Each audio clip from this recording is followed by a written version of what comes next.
Türkmenistan'ın Daşary işleri ministri Raşid Meredow'un ýol başlygyna Türkmen wekiliýeti 17-19 martda iş sapary bilen Brüsselde bolýar. Bu barada ministrligiň web sahypasy habar berýär. Resmi maglumata görä Türkmen wekiliýeti saparyň şäherlerini Ýewropa Birleşiginiň paýtagtyna ýokary derejeli Ýewropa resmileri, işgör toparlary we Ýewropa kompaniýalary bilen duşuşýar.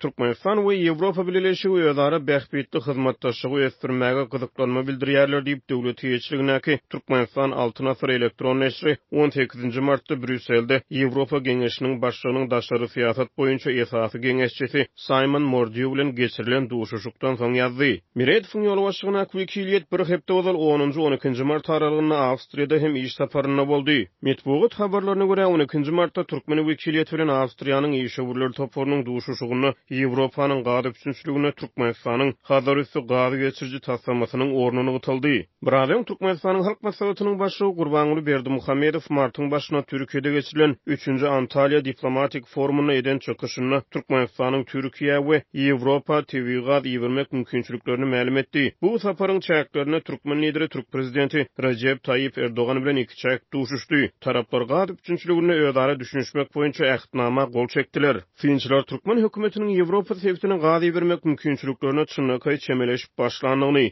hem de Brüsselde, Wienada we Antalya'da geçirilen duşuşuklarda Türkmenistanyň tabii gaz eksportlaryny günübatar ugur boýunça giňeltmek meseleleriniň üns merkezine çekilýänini aýdýarlar. Berdimuhammedow Antalya diplomatik forumuny eden çykyşyna Türkmen gazyny Hazar deňdiniň Azerbaýjanyň we Iranyň üstünden Türkiýe we Ýewropa ýetirip boljakdygyny aýtdy. Düýb Britaniýa derleşen Meetings geňeşdarlyk guramasynyň energetika howpsuzlygy boýunça bilermeni John Roberts 17 martda Azat Ýewropada Atyk radiosu tarapyndan taýýarlanýan mejlis gepleşigine bilen gurrungyny Türkmen hökümetiniň eksport ugurlaryny diversifikasiýalaşdyrmak tygyrlarynyň çäklerini Türkiýe we Ýewropa ýurtlary bilen energetik pudugyna hyzmatdaşyk ösdürmäge gyzyklanma bildirýänini aýtdy.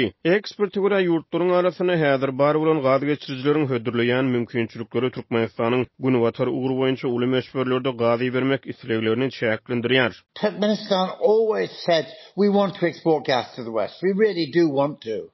Türkmenistan ilmizamady bir günübatar gaz eksport etmek isleýär. Bir hakykatdan isleýär diýip gelýär. Ýöne olar ýyllyk kuwaty 30 milliard kubmetr töwereklaryny gaz geçirmäge ukyply bolan ulgamlary islegildirip gelýär. Ýöne Türkiýede geçirilen gepleşiklerde Türkiýe onuň aňry Ýewropa gaz bermegiň mümkinçilikleri ara alynyp maslahatlaşylanyny eksporta degişli gazyň deslapky gowrumy 2 milliard kubmetr ýaly kiçi meseleler barada gurrun edildi. But when it comes to volumes, they're talking of starting at as little a level as 2 BCM. Diýip ekspert aýtdy. Türkmenistan hazır deňdiniň Azerbaýjanyň ýa-da Iranyň üstünden Türkiýe, onuň aňry Ýewropa ýurtlaryna gaz bermekçi bolýar. Ýöne Iran bilen Türkiýanyň arasyna gaz geçiriji ulgamy ýylda 4 milliard kubmetr çemmesi gaz geçirip bilýär. The Turks appear to be genuinely Türkler Türkmen gazyny import etmäge aýgytly çemeleşýän ýaly bolup görünýär. Turkmenistan. Diýip Roberts aýdýar.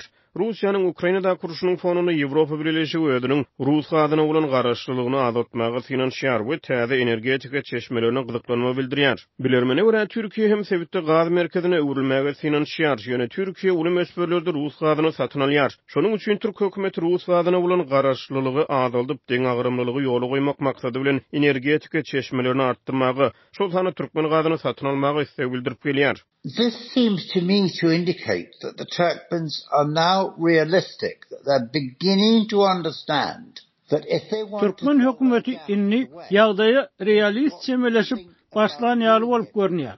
Olaryň häzirki täzirçilik şertlerini Ýewropa ýurtlaryna gaz bermegiň mümkin boljakdygyny göz ýetirip başlan ýaly bolup görünýär. Häzirki bar bolan täzirçilik şertleri täze infrastrukturalary köp mukdarda harajat sarp edilmegini oňlamaýar. Olar Ýewropanyň potensial energetika hyzmatdaşlary mümkin bolýandan bar bolan infrastrukturalardan peýdalanmaly bolýarlar. using existing infrastructure as much as possible. Diýip Britaniýaly ekspert aýtdy. Ýewropa Birleşigi Iranyň gaz geçirji ulgamlarynyň giňeldilmegini goldamaýar. Ýöne 2022-nji ýylyň dekabryna Birleşik Günorta gaz koridorunyň Azerbaýjanyň tebii gazyna degişli bolan bir böleginiň ýyllyk kuwatynyň 10 milliard kub metrden 20 milliard kub metreçeni giňeldiljekdigini oglan etdi. Britaniýaly bilermeniň sözlerine görä Türkmenistan uzunlygy 78 kilometre barabar boljak Hazar üstü gaz geçirji taslamasynyň üstü bilen ilki başda kiçi möçberlerde Azerbaýjana tebii gaz iýeripler. Umum bahasy 500 million dollara barabar boljak taslama Türkmen gazynyň Azerbaýjana iýermegine üstsaşy Türkiýe we Ýewropa ýurtlaryna geçirilmegine mümkinçilik berer.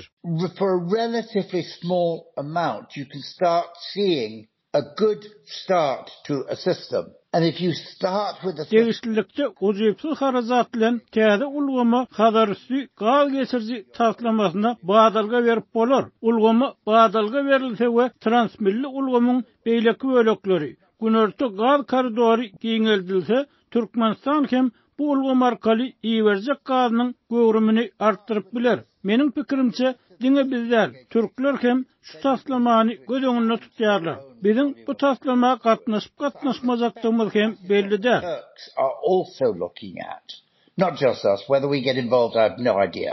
Diýip bilermen aýtdy. Maglumat üçin aýdylsa John Roberts Hazar üstü taslamasyna teklip edilýän Transhazar resurslary Amerikan kompaniýasynyň geňeşçi topurynyň agzatydyr. Finçler Ýewropa banklarynyň gazylyp alynýan energiýa çeşmeleri bilen bagly taslamary ileri tutmaýanlyklaryny aýdyp Hazar üstü taslamasynyň töweregindäki maliýe meselelerini ünitip çekip gelýärler. Türkmenistanyň daşary işler ministrligi 2023-nji ýylyň tomtuny ýörüýte beýanat çap edip Hazar üstü taslamasyna päsgel berýän syýasy, ykdysady we maliýe päsgelçilikleriniň ýokdugyny aýtdy. Türkmenistan tebii gaz gorlugynyň gowrumi boýunça dünýäde 4-nji orunda durýar. Şöne häzirki wagtda eksport edilýän Türkmen gazynyň awramly bölegini Hytaý satyn alýar. Türkmenistan goňşy döwletleri Özbegistana, Gazagystana, Irana, Awganystana, Türkiýe döwletleri Azerbaýjana, Türkiýe Respublikasyna, ýakyn günnägorda Iraga şeýle-de Ýewropa sewtine tebii gaz iýermäge gyzyklanma beýan edip gelýär.